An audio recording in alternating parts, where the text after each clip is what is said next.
I'm Cassandra Mitchell, 34 years old, and my phone just lit up with my mother's text. We're doing Mother's Day with just the well-behaved kids this year. You can skip it. My hands trembled, then steadied. 6 months of silence, and this is what she sends? I smiled as I set my digital forensics equipment on the desk. Mom always said I was too emotional, too dramatic. But she never realized that when you push the black sheep far enough, they might just come back with receipts. You should have seen her face when her perfect children were finally exposed. The truth has a funny way of demanding to be heard. Before I dive into what happened, let me know where you're watching from. Hit that like button if you've ever been the family scapegoat. And subscribe for more stories about standing up for yourself. Trust me, you'll want to hear how this ends. To understand why my mother's text cut so deep, we need to go back to the beginning. In the Mitchell family hierarchy, I'd always been at the bottom. My older sister, Melissa, 36, was the golden daughter, homecoming queen valedictorian, now a successful business owner with a picture-perfect family. My younger brother, Timothy, 30, was the precious baby boy who could do no wrong, star athlete turned financial advisor with a charming smile that got him out of every scrape. And then there was me, the middle child, the perpetual disappointment. My mother, Catherine Mitchell, was the master orchestrator of our family dynamic. Standing at 5'6" with perfectly highlighted blonde hair that never showed its roots and a wardrobe straight out of a country club catalog, she ruled our household with subtle manipulation. Her weapon of choice wasn't yelling, it was the disappointed sigh, the raised eyebrow, the "I'm just concerned about you, Cassandra" that somehow always made me feel 2 inches tall. "Why can't you be more like your sister?" was the soundtrack of my childhood, usually followed by, "Your brother wouldn't behave this way." When I brought home A-minuses, Melissa had gotten straight A's. When I made the debate team, Timothy had been team captain. The comparisons were endless, and I never measured up. My father, Robert, a tall, distinguished-looking man with salt and pepper hair and perpetually tired eyes, was no help. He hid behind his newspaper and later his iPad, choosing peace over justice. "That's just how your mother is," he'd say whenever I'd cry to him about her treatment. "Don't take it so personally." But how could I not? It was always personal. Despite it all, I built a successful career as a digital forensics expert. I specialized in uncovering the digital breadcrumbs people leave behind, skills I developed partly from a genuine interest in technology and partly from years of having to document my own actions to defend myself against family accusations. My company contracted with law firms and occasionally law enforcement, and I'd built a solid reputation in my field. Not that my family noticed, Mother's Day had always been particularly painful. Catherine expected elaborate celebrations, with Melissa organizing perfect brunches and Timothy delivering heartfelt speeches about what an amazing mother she was. My contributions, no matter how thoughtful, were always found lacking. "Oh, a bookstore gift card? I suppose that's practical," she'd said last year, setting mine aside while fawning over Melissa's spa package. Later that same day, she'd gushed over the simple flowers Timothy had picked up at the grocery store. The final straw came 6 months ago when Timothy's wife filed for divorce. Somehow, in my mother's twisted logic, this was my fault. "You put those independent ideas in Allison's head," Catherine had accused during a family dinner. "Always talking about your career and how women don't need men. Look what's happened now." I'd stared at her in disbelief. "I've spoken to Allison maybe twice in the last year, Mother." "There you go, being dramatic again," she'd sighed, while Timothy glared at me. "Always making everything about you. Your poor brother is hurting." I'd looked around the table, at Melissa's smug face, at Timothy's entitled scowl, at my father's averted eyes, and something inside me had finally snapped. I'd placed my napkin on the table, stood up, and simply walked out. No dramatic exit, no shouting, just done. 6 months of blessed silence followed. No gaslighting Sunday dinners, no group texts praising my siblings while subtly critiquing my life choices. For the first time in forever, I could breathe. Then the text arrived. "We're doing Mother's Day with just the well-behaved kids this year. You can skip it." Not even a hello after half a year of no contact. I cried for an hour. I'm not ashamed to admit it, Tears of hurt, of rage, of 34 years of never being good enough. Then I washed my face, made a cup of tea, and had an epiphany that sent a calm clarity washing over me. I had spent my entire career finding secrets people thought were well hidden. I knew how to follow digital trails, uncover hidden accounts, reconstruct deleted messages, and I was about to turn those skills on my own family. The morning after receiving my mother's text, I woke with puffy eyes but a clear mind. This was it. The final battle in a war I hadn't started but was determined to finish. I sat at my kitchen island, sipping coffee from my favorite mug, a gift to myself after landing my biggest client last year. My apartment was quiet except for the hum of my refrigerator and the distant city sounds filtering through my 12th floor window. This space was mine, decorated exactly how I wanted. A sanctuary free from criticism. My phone buzzed with a text from Natalie. "Brunch today? You sounded upset last night." Natalie Chen had been my best friend since college. One of the few people who saw me clearly and loved me anyway. Unlike my blood relatives, she had never made me feel like I needed to earn her affection. I'd called her after receiving my mother's text, barely coherent through my tears. 2 hours later, we were seated at our favorite cafe, a little place with mismatched chairs and the best avocado toast in the city. "So what are you going to do?" Natalie asked after I'd recounted the latest insult. Send a strongly worded text? Ignore her completely? Mail her a glitter bomb? I stirred my latte, watching the foam swirl. "I'm thinking something a bit more comprehensive." Natalie raised an eyebrow. "I know that tone. That's your 'I'm about to do something either brilliant or terrifying' voice." "Maybe both," I admitted. "Nat, I'm tired of being the family scapegoat. I'm tired of my siblings getting away with everything while I'm vilified for existing. What if I finally used my skills to level the playing field?" "Your forensic skills?" Natalie leaned forward, her dark eyes widening. "On your family? Is that even legal?" "I wouldn't hack anything that required unauthorized access," I clarified. "But there's a lot you can find with open source intelligence. Social media people think is private, public records, information freely available if you know where to look." I took a deep breath. My family has been hiding behind their perfect facade for decades. Maybe it's time everyone saw what's behind the curtain. Natalie considered this, tucking a strand of her short black hair behind her ear. "They've been awful to you your whole life, Cass. If anyone deserves to be exposed, it's them." She reached across the table and squeezed my hand. "Just be careful. And remember, whatever you find, you're not responsible for their actions." That afternoon, I converted my home office into an investigation headquarters. I set up an additional monitor, cleared my whiteboard, and created a secure folder structure for my findings.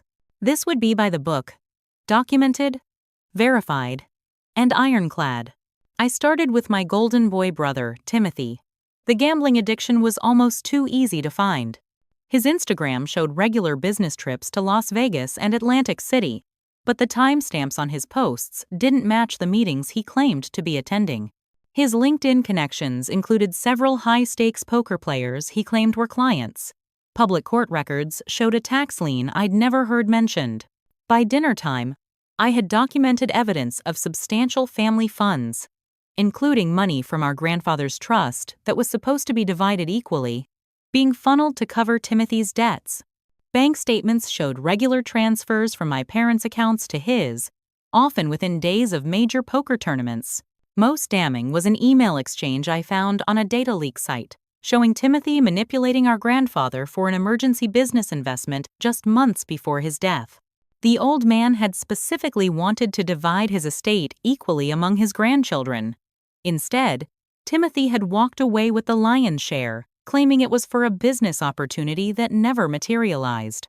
As I stared at the evidence, a complex mix of emotions washed over me. Vindication, certainly, but also a profound sadness. Was I really going to expose my own family? Destroy the relationships permanently? I thought back to years of gaslighting, of being told I was too sensitive, too dramatic, not good enough. I remembered holidays where my gifts were found wanting, achievements that were minimized, hurts that were dismissed. Then I thought of last Thanksgiving, when I'd overheard my mother in the kitchen, Of course we love Cassandra. We're just concerned about her life choices. The same old line, delivered with the same dismissive sigh. I squared my shoulders and turned back to my computer. Perfect Melissa was next. And something told me her seemingly flawless life was hiding something major. I dedicated the next day to investigating Melissa, the sister who had everything I supposedly lacked: poise, conformity, and our mother's unconditional approval. On the surface, Melissa was living the life Catherine had always wanted for her daughters. Successful boutique owner, married to James, a handsome surgeon, mother to 2 perfectly behaved children, and active in all the right charity committees. The first crack in her facade appeared when I discovered her secret Instagram account. While her public profile showed meticulously staged family photos and business promotions, this hidden account, found through a careless cross-platform link, told a different story. Here, Melissa presented herself as single, childless, and 10 years younger, interacting with a crowd very different from her country club circle. Following this digital breadcrumb led me to uncover her affair with Richard Wilson, her business partner Amara's husband. Their indiscretion was documented in hotel check-ins, accidentally tagged photos deleted too late, and oblique references in comments. The affair had been going on for at least 3 years, right under Amara's nose. But it was the financial irregularities that truly surprised me. As a digital forensics expert, I knew how to spot patterns in financial data, and Melissa's boutique business was a mess of red flags. Public business filings showed her boutique operating at a significant loss for years, despite her claims of success. So how was she maintaining her lavish lifestyle? Digging deeper, I found evidence of embezzlement. Melissa had convinced several family, friends, and relatives to invest in her business as silent partners, but the money wasn't going where it was supposed to. Aunt Patricia, Uncle George, even our cousin Stephanie, Vor, all had invested substantial sums that were being siphoned directly into Melissa's personal accounts and luxury purchases. My eyes burned from staring at screens all day. Outside, the sky had darkened, and I realized I hadn't eaten since breakfast. Yet, I couldn't stop. Each discovery fueled my determination, memories of injustice driving me forward. I remembered my high school graduation, where Catherine had complained about my unconventional choice of university despite my full scholarship. Meanwhile, Melissa had dropped out of her expensive private college after 2 semesters, and that was somehow positioned as her finding her true path. When I finally crawled into bed at 3 a.m., my phone pinged with a message from a number I didn't recognize. "We should talk." About Catherine. "You're not the only one." The next morning, after verifying the number wasn't a scam, I called. The voice that answered belonged to my cousin Rebecca, Aunt Judith's daughter. We'd been close as children but had drifted apart after Rebecca moved across the country. I now understood why. Catherine had made sure of it. "I've been following your social media," Rebecca explained. "I could tell something happened between you and the family. I just wanted to say, I get it. Aunt Catherine did the same thing to me that she did to you. Made me the outsider, told the family I was difficult, dramatic." "Why would she do that to you?" I asked, genuinely confused. Rebecca had always been sweet and compliant, exactly the kind of niece Catherine should have adored.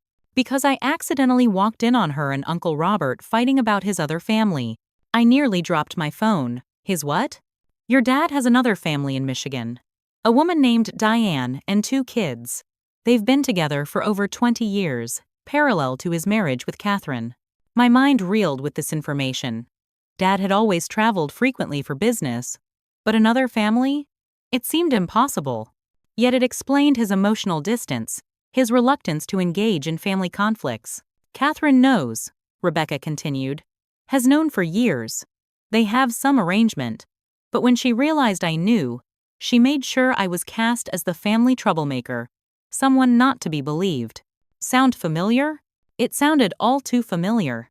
After promising to stay in touch with Rebecca, I returned to my investigation with renewed purpose. By that afternoon, I'd confirmed Rebecca's bombshell and discovered more.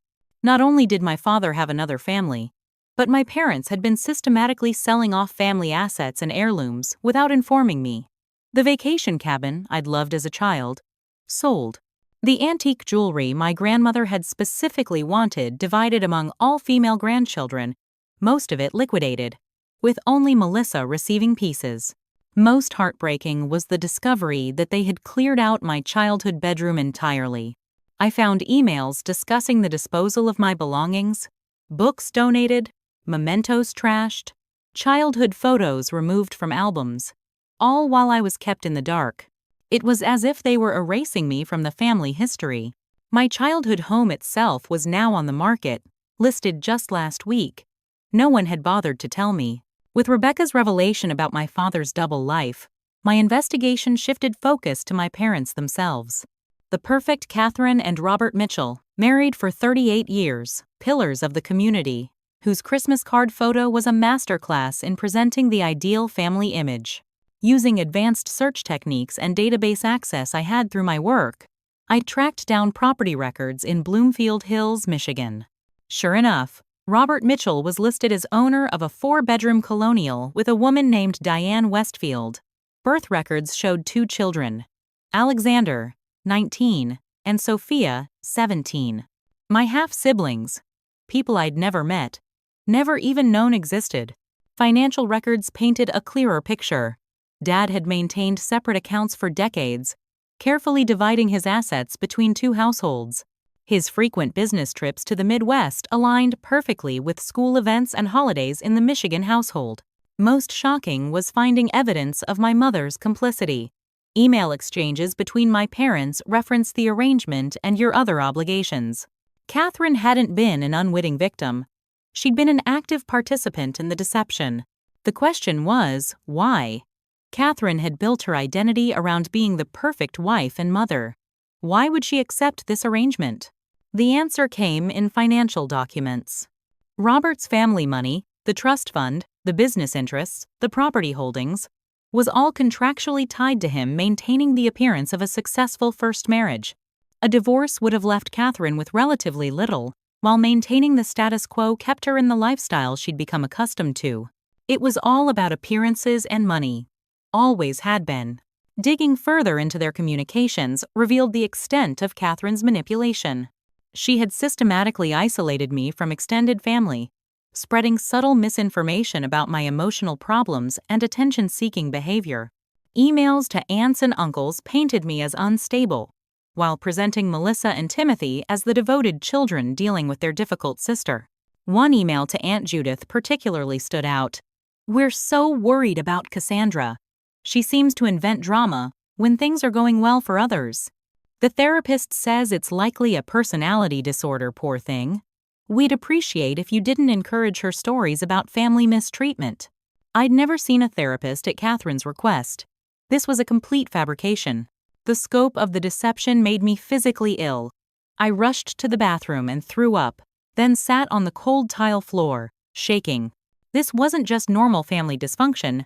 This was calculated, long-term emotional abuse. After regaining my composure, I continued my investigation. Among my father's cloud storage, I found years of family videos that had never been shared with me. Watching them was an exercise in masochism. But I needed to see. Birthday parties where Catherine lavished attention on my siblings while barely acknowledging me. Holiday gatherings where my gifts were noticeably less expensive. Countless small moments where I was interrupted, dismissed, or made the butt of family jokes. In one video from my 16th birthday, I could be heard in the background asking if we could go to the Science Museum as I'd been promised. Catherine's response: "Don't be difficult, Cassandra. Nobody wants to do that. We're going to the restaurant Timothy likes." The camera caught my crestfallen expression before panning away. Seeing these moments from an outside perspective confirmed what I'd always felt but had been told was just my oversensitivity. The gaslighting had been real. The favoritism had been real. None of it had been in my head. I called Natalie, barely coherent through my tears. Within 30 minutes, she was at my door with takeout and wine. "I knew they were bad, Cass, but this is beyond dysfunctional," she said after I'd shown her some of my findings. "This is systematic emotional abuse. I've spent my whole life thinking there was something wrong with me," I whispered. "That if I could just be better, try harder, they would love me the same way they loved Melissa and Timothy." Natalie pulled me into a fierce hug. There was never anything wrong with you. You were just the only healthy one in a toxic system. As we talked into the night, my phone rang. It was Kevin, Natalie's brother, returning my earlier call. I'd reached out to him because, as an attorney specializing in estate law, I thought he might have insights on the financial aspects of what I'd uncovered. "I didn't expect you to call this late," I said when I answered. "Nat told me what you're dealing with," Kevin replied. "This kind of family situation. It's more common than you'd think in my practice. I wanted to make sure you're okay." Kevin and I had always had a friendly relationship, but as he spoke, I realized how much I valued his steady, grounding presence. After agreeing to meet for coffee the following day to discuss the legal implications of my discoveries, I hung up feeling a little less alone. "He's single, you know," Natalie said with a small smile after I ended the call. "I'm not exactly in a dating headspace right now," I replied, though I couldn't help but return her smile. "Just saying. When this is all over, there are people who see you for who you really are." She squeezed my hand. "And who think who you really are is pretty great." For the first time in days, I felt a small spark of hope for what might lie beyond this family reckoning. A sharp knock on my apartment door the next morning sent my heart racing. I wasn't expecting anyone, and few people could get past the building's security without being buzzed in. Through the peephole, I saw Timothy's familiar face, his expression set in what our mother called his business-serious look, the one he used when trying to close deals or charm his way out of trouble. I considered pretending I wasn't home, but he'd already spotted the movement of the peephole cover. Taking a deep breath, I opened the door but blocked the entrance. "This is a surprise," I said, keeping my voice neutral despite the adrenaline coursing through me. Timothy's smile didn't reach his eyes. "Can I come in? It's been a while, sis." I hesitated, then stepped aside. Timothy had never been to my current apartment, and his gaze swept critically over my carefully chosen furniture and artwork. "Nice place," he said in a tone that suggested the opposite. "Business must be good." "It is," I replied simply. "What brings you here, Timothy?" He settled uninvited onto my sofa. "Mom's upset about the Mother's Day situation." "You mean her telling me not to come?" "I would imagine that was her choice. Not something to be upset about." Timothy had the grace to look slightly uncomfortable. "You know how she gets. She was emotional after you walked out at Thanksgiving. She didn't mean it." "Didn't mean what? To exclude me? Or didn't mean to send the text making it explicit?" "Don't be difficult, Cassie," he said, using the diminutive I'd always hated. "She wants the family together. 6 months is a long time to hold a grudge." I noticed he hadn't actually denied that our mother meant what she'd said. Classic Timothy, redirecting without addressing the actual issue. "I'm not holding a grudge. I'm establishing boundaries." Timothy's facade of friendliness slipped. "Look, I didn't drive across town to debate semantics. Mom's expecting everyone on Sunday. Dad said to tell you that your absence would be noticed." The threat was thinly veiled. In our family, being noticed in that context had always carried implications. About inheritance, about family connections, about the narrative that would be spread to others. "Is that why you're really here? To protect my inheritance prospects?" I asked, unable to keep the bitterness from my voice. Something flickered across Timothy's face. Surprise, perhaps, that I'd named it so directly. "Family is family, Cassie. You should know that certain decisions are being finalized soon." "About the estate, like selling the house without telling me?" Now, the surprise on his face was unmistakable. "How did you—" "I have my ways," I said, enjoying the momentary upper hand. "What else haven't I been told, Timothy?" He recovered quickly, his expression hardening. "Mom's making an announcement at dinner. Something important. You should be there." "What announcement?" Timothy stood, straightening his designer jacket. "About Grandmother Mitchell's jewelry. Mom's decided what's happening with it." My stomach dropped. Our grandmother's jewelry collection was significant, both monetarily and sentimentally. She had specifically stated before her death that it should be divided among her granddaughters, which meant Melissa and me. I'd always loved her sapphire pendant, and grandmother had often said it matched my eyes. "Let me guess," I said, working to keep my voice steady. "Melissa gets everything." Mom feels Melissa will appreciate the pieces properly, Timothy replied, not bothering to deny it. She has daughters who will inherit them eventually. The implication was clear. As a single, childless woman, I didn't deserve this connection to my grandmother. The injustice burned, but I maintained my composure. I'll consider coming, I said, moving toward the door in a clear dismissal. Timothy nodded, seemingly satisfied with what he perceived as my capitulation. At the door, he turned. One more thing. People are worried about you, living alone, working too much. Mom thinks it's affecting your judgment. The warning was clear. They were already laying groundwork to discredit me if I caused problems. After Timothy left, I checked my phone and found a text from an unknown number. Back off if you know what's good for you. Family business stays private. I traced the number using software from my work. It took only minutes to confirm it belonged to Melissa. Curious now, I used a digital forensics program to recover deleted messages from a cloud backup of my phone. There, I discovered evidence of a family group chat I'd never been included in. Recent messages discussed how to handle me, with Melissa advocating for complete exclusion and my father suggesting they needed to secure the financial matters before any confrontation. Catherine's message chilled me most. Once the house sale is final and the accounts are transferred, she'll have no leverage. We can finally stop walking on eggshells around her instability. The realization hit me like a physical blow. They weren't just planning to exclude me from Mother's Day. They were systematically cutting me out of the family entirely, legally and financially. This wasn't just about emotional rejection anymore. This was calculated disinheritance. My resolve hardened. Sunday's Mother's Day gathering had now become a battlefield, and I needed to prepare accordingly. I expected some reaction after Timothy's visit, but the speed and coordination of my family's counterattack caught me by surprise. By that evening, Melissa had launched what could only be described as a social media smear campaign. A post appeared on her business page, ostensibly about supporting loved ones with mental health challenges, but the thinly veiled references to a family member who creates drama and twists reality were obvious to anyone who knew us. Her influential social circle began commenting with sympathetic messages, several directly tagging me with prayers and healing energy. The following morning, my workplace received an anonymous complaint questioning my professional ethics. My boss, Diane Rivera, called me into her office. Her expression concerned. Cassandra, we've received an email alleging you're using company resources for personal vendettas, she said, sliding a printed copy across her desk. Normally, I'd dismiss anonymous accusations, but it contains details about our proprietary software. I skimmed the email, my stomach sinking. The details could only have come from someone I'd told about my work, like my family. Diane, I can explain. I'm dealing with a complex family situation.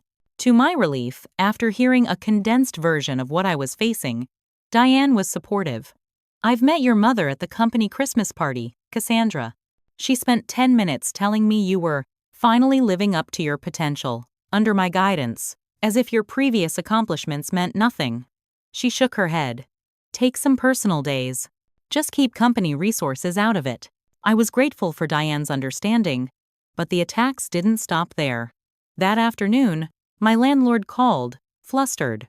Miss Mitchell, I've received concerning reports about unauthorized business activities in your unit, possible illegal surveillance. His voice was apologetic but firm. Your mother called, very worried about you.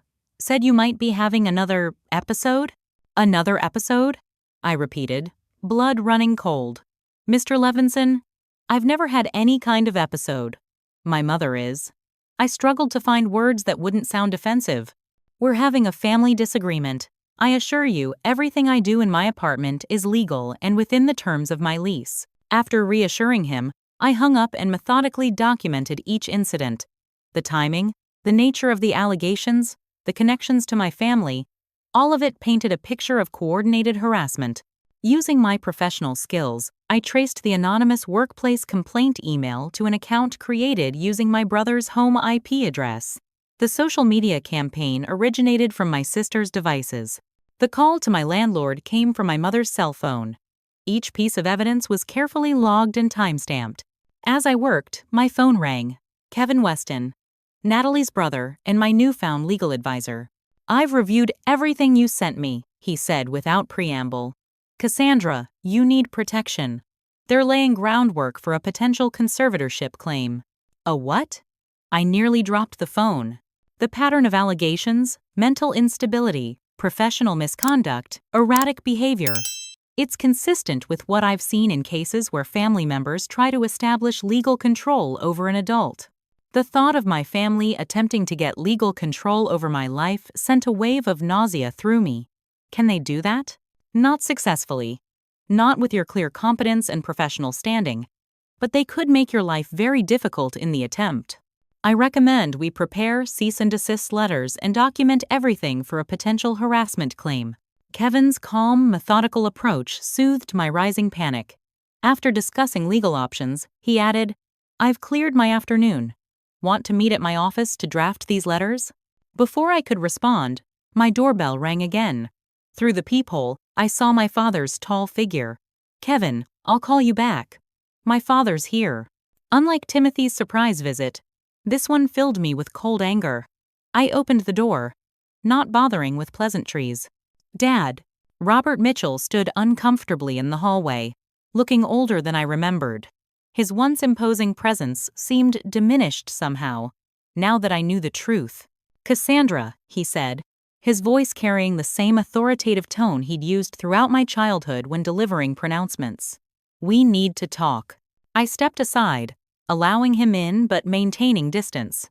Unlike Timothy, my father didn't bother examining my apartment. His focus remained squarely on me. "Your mother is very upset."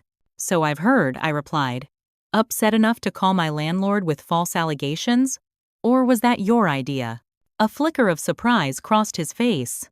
"These accusations aren't helpful, Cassandra." "Neither is gaslighting, Dad, but that never stopped either of you." He sighed heavily. The sound so familiar, it momentarily transported me back to childhood. The constant disappointment, the subtle message that I was a burden to bear. "Your brother and sister are worried about you. This isolation isn't healthy." "Interesting definition of isolation," I said. "I have friends, colleagues, a successful career. What I don't have is a family that respects me." "We've always supported you," he insisted, but his eyes slid away from mine. "Like you support your family in Michigan? Alexander and Sophia?" The color drained from his face.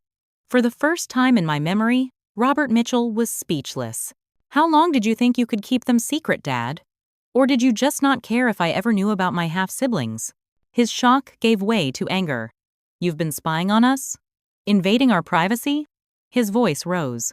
"This is exactly the kind of disturbed behavior your mother has been worried about." "No, Dad. This is the behavior of someone who's tired of being lied to." I stepped closer, finding strength I didn't know I had. "I know about Diane Westfield. I know about the house in Bloomfield Hills. I know about the arrangement you and Mom have had for decades." His mask slipped completely, revealing the cold, calculating man beneath the fatherly facade. "You have no idea what you're meddling with, Cassandra. Family matters are complicated." They certainly are. Especially when there are two families involved. His eyes narrowed. "What do you want? Money? Is that it?" The question was so disconnected from my actual concerns that I almost laughed.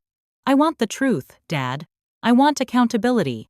I want an end to the gaslighting and manipulation." "Dramatic as always," he scoffed, but I could see fear behind his dismissal. "Your mother was right about your stability. Was she right about the house sale too? About cutting me out completely?"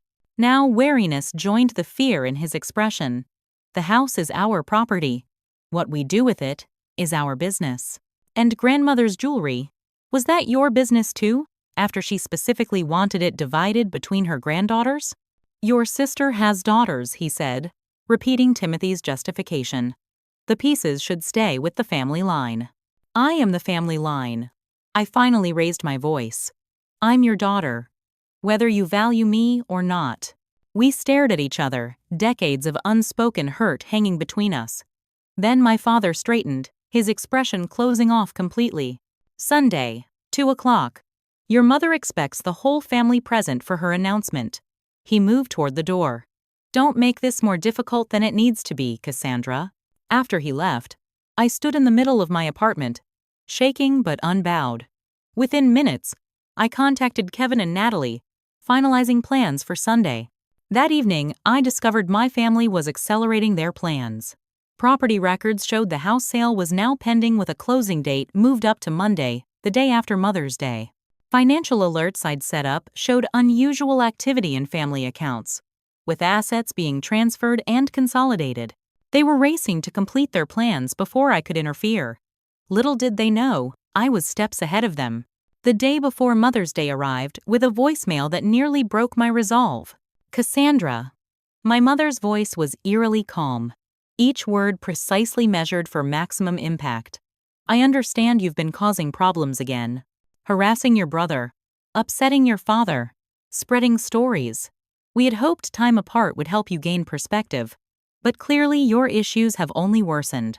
I've spoken with Dr. Mendelsohn about residential treatment options that might benefit someone with your tendencies. Tomorrow's gathering is family only. Real family. People who understand loyalty and appropriate behavior. The message ended with a soft sigh, as if the very act of addressing me had been exhausting. I sat on the edge of my bed, phone clutched in my hand, suddenly struggling to breathe. The walls of my carefully constructed confidence seemed to cave inward. Who was I to think I could stand against them? They were united, coordinated, and had been manipulating perceptions for decades. A memory surfaced, my 16th birthday. Not the museum incident from the video, but later that night. I'd been crying in my room when Catherine entered without knocking. Really, Cassandra? Tears on your birthday? Her voice had been heavy with disappointment. Melissa never made such scenes. I just wanted one day that was about what I wanted, I'd tried to explain. This family doesn't revolve around you, she'd replied. The sooner you accept that, the happier you'll be. Later, I'd overheard her on the phone with Aunt Judith. Poor Cassandra had another meltdown. We try so hard, but she's always been our difficult child. The memory triggered an anxiety attack. My chest tightened painfully. My vision tunneled, and I slid to the floor, gasping for breath. What if they were right? What if I was the problem? Maybe I was unstable, oversensitive, difficult. Maybe I deserved to be excluded. Natalie found me there an hour later when she arrived with dinner. She and Kevin had been taking turns checking on me as Mother's Day approached. Cassie, she rushed to my side. What happened? I could barely speak through the tears, but I managed to play my mother's voicemail. Natalie's expression darkened as she listened. That manipulative witch, she muttered, then pulled me into a fierce hug. Cassie, look at me. You are not crazy. You are not the problem. They've spent your whole life training you to doubt yourself. And that message was designed to trigger exactly this reaction. Kevin arrived 20 minutes later, concern evident in his usually composed features. Together, he and Natalie helped me through the worst of the anxiety attack, using grounding techniques my therapist had taught me years ago. I don't know if I can face them, I admitted once I could breathe normally again. Maybe this whole plan is a mistake. It's your decision, Kevin said gently. But consider this. The reason they're escalating is because they're afraid. For the first time, you're standing up to them, and they don't know how to handle it. Natalie nodded in agreement. They're trying to force you back into the scapegoat role because it's comfortable for them. The whole system falls apart if you refuse to play your part. As my friends talked me through the attack, my phone rang. It was Rebecca. I needed to warn you, she said without preamble. Aunt Catherine called my mom today. They're planning to announce at the Mother's Day gathering that you've been having mental health episodes and need family intervention. They're going to try to pressure you into some kind of treatment program. Treatment program? I repeated. The words from my mother's voicemail now taking on new meaning. It's manipulation, Cassie. They're scared of what you might know or say. Rebecca's voice was firm. I've seen this playbook before. After Rebecca's call, I felt a renewed sense of determination. This wasn't just about Mother's Day or family dynamics anymore. This was about my autonomy, my reputation, my future. Kevin helped me review the legal aspects of my evidence, while Natalie organized it for maximum impact. We worked late into the night, preparing materials and rehearsing how to present them calmly and factually. Around midnight, I received an alert from my security monitoring software.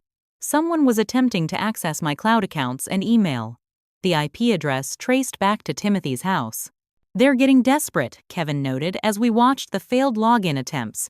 "They want to know what you have on them." The hacking attempt provided one last piece of valuable evidence. Using specialized software from my work, I was able to trace the attack path back through Timothy's home network, uncovering a trove of financial documents he'd tried to hide. The findings were worse than I'd imagined. Timothy had been embezzling from his clients, including our own family members. Aunt Patricia had trusted him with her retirement planning, and he'd diverted substantial funds to cover gambling debts. As the night progressed, one final unexpected discovery emerged. While reviewing medical records that had been accidentally included in shared cloud storage, I found documentation of my mother's long-hidden diagnosis, factitious disorder, formerly called Munchausen syndrome. Catherine had been manufacturing family drama and crises for decades, presenting herself as the long-suffering matriarch dealing with difficult family members. Her therapist's notes detailed how she would create or exaggerate problems, particularly around me, then seek attention and sympathy for her maternal burden. This wasn't just normal, toxic family dynamics. It was pathological. "This explains so much," I whispered, reading through years of treatment notes. The constant drama, the need to position me as the problem child, the way she'd tell different stories to different family members. By dawn, I had organized all the evidence, prepared my presentation, and finally felt ready for the confrontation ahead. I slept for a few hours, waking to find both Kevin and Natalie still in my apartment, having stayed to ensure I wasn't alone. "We'll be nearby tomorrow," Natalie promised. "Just a text away if you need us." "Thank you," I said, the words wholly inadequate for what they'd done for me. "For everything." Kevin squeezed my hand. "You're not facing them alone, Cassandra. Remember that."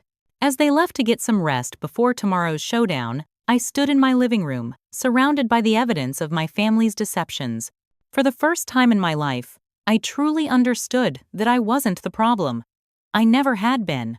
Tomorrow would change everything. I was ready. Mother's Day dawned sunny and mild, the kind of perfect spring day that seemed at odds with the storm I was about to unleash. I dressed with careful consideration, a navy blue sheath dress that projected professionalism rather than the casual attire I'd normally wear to family gatherings. My grandmother's small sapphire earrings, the only piece of hers I'd managed to receive, completed the outfit. My parents' suburban Tudor-style home looked exactly as it always had, meticulously maintained, with fresh flowers flanking the entrance and a decorative Mother's Day wreath on the front door. The familiar setting felt surreal given what I now knew about the lives lived within these walls. I pressed the doorbell at precisely 2 p.m., a tablet containing my evidence tucked into my handbag, a backup flash drive secured in my pocket. The door swung open to reveal Timothy, his surprised expression quickly masked with a smug smile. "You actually came," he said, stepping aside to let me in. "Mom wasn't sure you would." "I wouldn't miss it," I replied simply. The living room fell silent as I entered. Melissa sat perched on the arm of the sofa beside her husband James, her expression a mixture of annoyance and curiosity. My father stood by the fireplace, drink in hand, his posture stiffening at my arrival. And at the center of it all was Catherine, enthroned in her favorite armchair, wearing a cream-colored dress with a corsage pinned to her shoulder. "Cassandra," she acknowledged coolly. "How unexpected." "Happy Mother's Day," I responded, my voice steady. I placed a small wrapped gift on the side table, a book of poetry she'd never read. The room remained awkwardly silent until my mother sighed dramatically. "Well, since we're all here now, we might as well eat. Timothy, tell Lucia to serve lunch." Lucia, their longtime housekeeper, had prepared an elaborate spread in the dining room. We took our usual seats, my parents at either end of the table, Melissa and James on one side, Timothy and me on the other. The empty chair beside Timothy where his ex-wife would have sat seemed to emphasize how much had changed since our last gathering. Throughout the meal, conversation flowed around me as if I were invisible. Catherine detailed Melissa's children's recent achievements. Timothy discussed a client acquisition. My father made occasional comments about the food. No one addressed me directly. The passive-aggressive exclusion was familiar, but this time, instead of hurting, it strengthened my resolve. I observed their performance with clinical detachment, noting the underlying tensions. Melissa's tight smile whenever Timothy spoke. My father's increased alcohol consumption. My mother's hypervigilance. Her eyes constantly darting to gauge reactions. When dessert was served, Catherine's favorite lemon tart, my mother tapped her glass. Before we finish our lovely meal, I have an announcement. She smiled beatifically around the table, her gaze skipping over me. As you know, your father and I have been considering our legacy as we enter our golden years. My father shifted uncomfortably in his seat but said nothing. We've decided to establish a family trust, Catherine continued, to ensure our values and traditions continue. Melissa will be serving as trustee, with Timothy as co-executor. My sister and brother exchanged self-satisfied glances. Additionally, Catherine added, I've made decisions about my mother's jewelry collection. She reached beside her chair and lifted a familiar velvet case. Melissa, these pieces have been in our family for generations. I know you and your daughters will honor that heritage. Melissa accepted the case with a reverent expression that didn't quite mask her triumph. Thank you, Mother. We certainly will. Catherine turned to Timothy. And we've finalized the paperwork on the vacation property. The deed will be transferred next week. Neither mentioned what I would receive.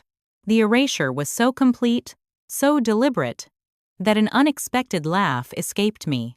All eyes turned to me, startled by the sound. Do you find family planning amusing, Cassandra? My mother asked, her tone sharp. Not at all, I replied calmly. I find the performance impressive. You've clearly rehearsed. There you go again. Making everything about you, Melissa muttered. Actually, I said, setting down my napkin, I'd like to make an announcement as well. Since we're all sharing news, this is hardly the time my father began, but I cut him off. It's exactly the time. I stood, retrieving my tablet from my handbag. You've all been busy lately. Making plans, dividing assets, coordinating stories. I thought I should share what I've been doing too. Timothy's face paled. Cassie, don't be dramatic. Dramatic would be manufacturing family crises for decades to feed a psychological need for attention, I replied, looking directly at my mother. Wouldn't it, Catherine? Or should we discuss your therapy sessions for factitious disorder? The room went completely still. My mother's face froze in a mask of shock. What are you talking about? Melissa demanded, but her voice lacked its usual confidence. I connected my tablet to the dining room's smart TV screen, displaying a carefully organized index of documents. I've prepared a presentation, I explained, my professional demeanor firmly in place. On family transparency. Let's begin with Timothy's gambling addiction and the client funds he's embezzled to cover his losses. For the next 20 minutes, I methodically presented my evidence. Timothy's financial crimes, Melissa's affair and business fraud, my father's double life and secret family, my mother's psychological manipulation and orchestration of it all. I kept my voice even, my explanations clear and factual. This wasn't about emotion anymore. This was about truth. Their reactions evolved from denial to anger to desperate attempts at damage control. Timothy tried to lunge for my tablet until I mentioned the backup copies already secured with my attorney. Melissa dissolved into tears, claiming I was trying to destroy her family.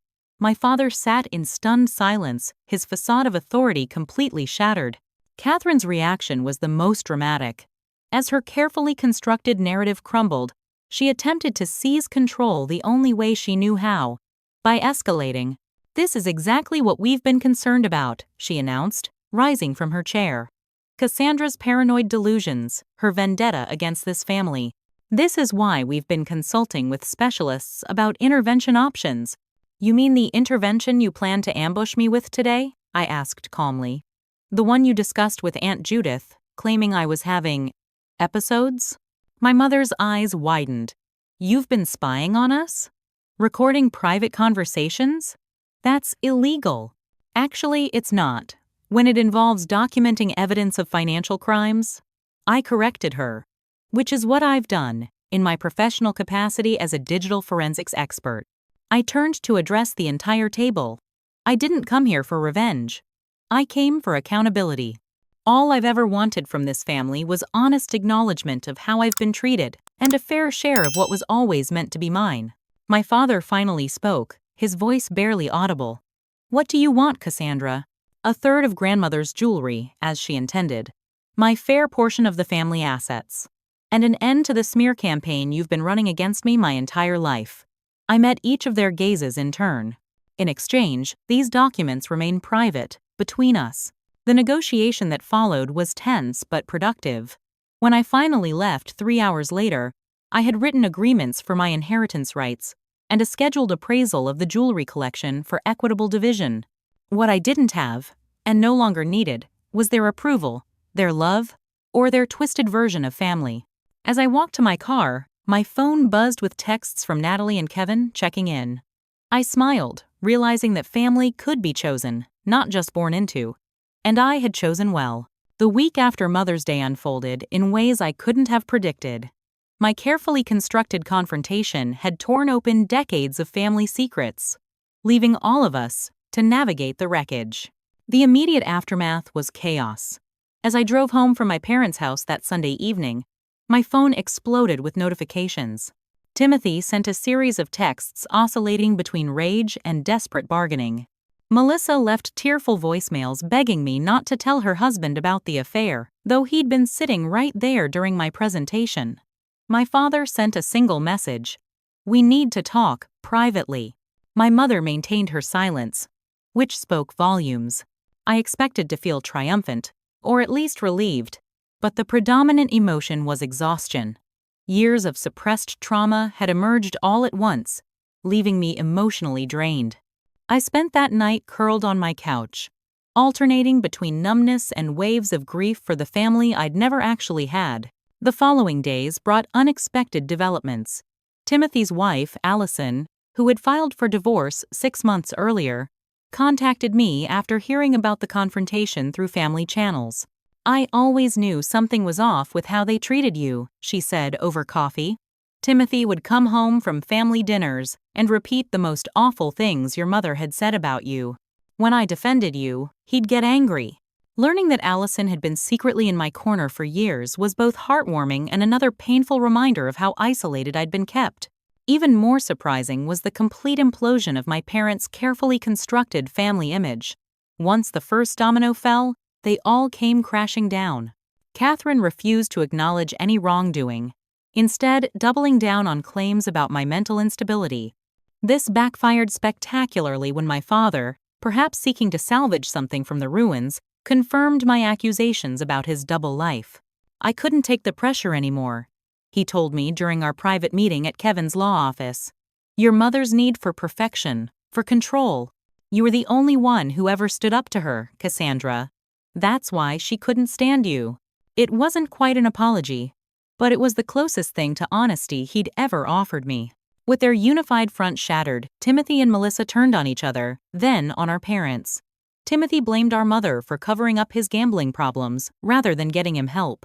Melissa accused our father of financial favoritism toward Timothy.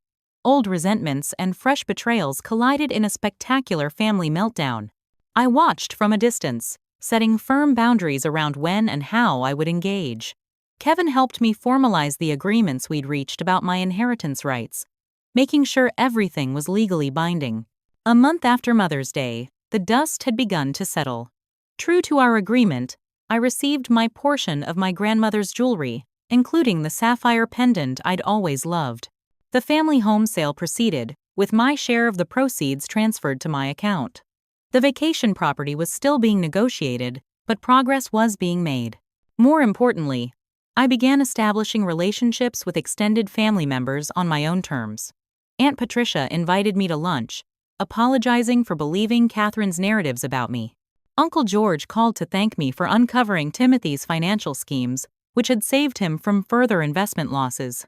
Cousin Rebecca and I grew particularly close, sharing our parallel experiences as Catherine's scapegoats.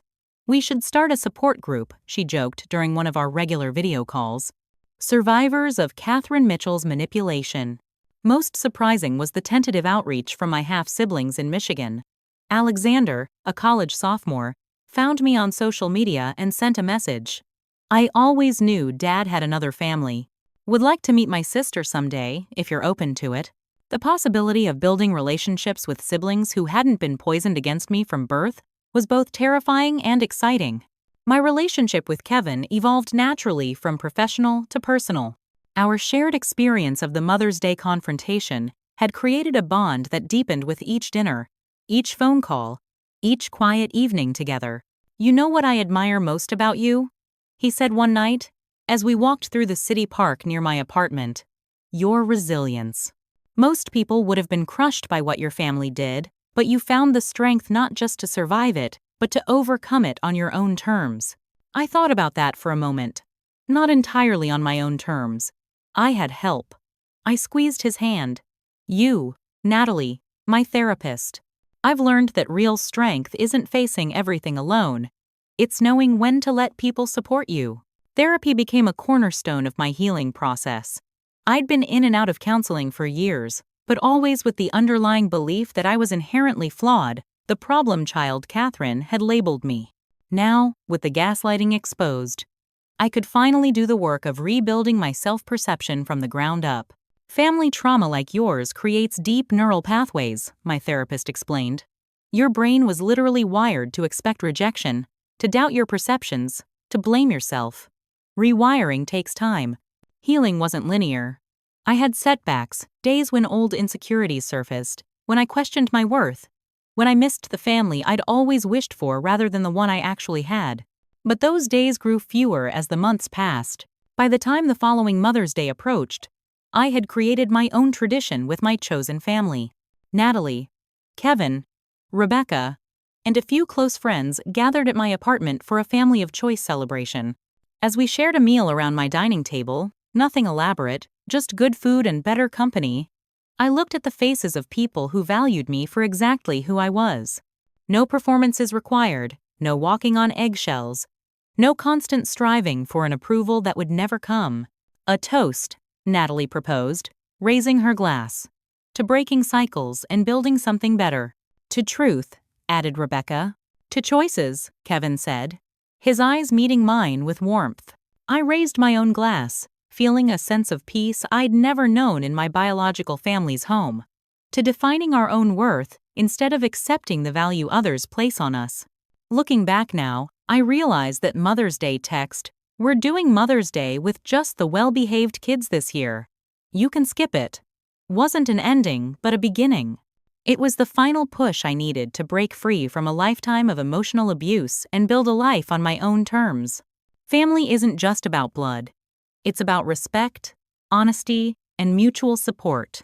Sometimes the greatest act of self-love is walking away from those who cannot love you properly and toward those who can. What about you? Have you ever had to create boundaries with family members who couldn't see your worth? What helped you find the strength to stand up for yourself? I'd love to hear your stories in the comments below. Don't forget to like this video if it resonated with you, subscribe for more stories of overcoming family trauma, and share with anyone who might need to hear that they're not alone in their struggle. Thank you for listening, and remember, you deserve to be valued exactly as you are.